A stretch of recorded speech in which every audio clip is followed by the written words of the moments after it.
என் செல்ல குழந்தையே, உன் கர்மவினைப்படி உனக்கு விதிக்கப்பட்ட வாழ்வில் சில உறவுகளை கையாளுவது கடினமாக இருக்கும். அவர்கள் அவ்வப்போது சுயநலமாக நடந்து கொள்வதை பார்த்து நீ கவலை கொள்கிறாய். என் பிள்ளையே, இங்கு எதுவும் உன்னுடையது இல்லை. உன் வினைக்கேற்ப எல்லாம் உன்னிடம் வந்து இருக்கும்.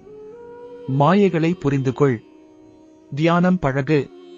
இறை சிந்தனை தியானம் உன்னை இது போன்ற துன்பத்தில் இருந்து உன்னை காத்து இறுதி வரை உன் வாழ்வை கடக்க உதவும் என்னிடம் நீ கூறிவிட்டாய் அல்லவா? அதன் பிறகு அதை பற்றி சிந்தனை செய்யாமல் மனதை இறை சிந்தனையில் சில மணி நேரம் இருக்க செய். உனக்கு நல்லது நடக்கும். உன்னை விட்டு யார் போனாலும் போகட்டும், அவர்கள் உன் அருமை தெரியாதவர்கள். என் செல்வமே, உன் அருமை தெரிந்தவன் நான் உன்னுடன் இருக்கின்றேன். ஒருபோதும் குழந்தாய் எதை நினைத்தும் கலங்காதே. அது என்னால் தாங்க முடியாமல் போகலாம். இன்னும் புரியவில்லையா? யாம் இருக்கும்போது பயம் ஏன் உமக்கு?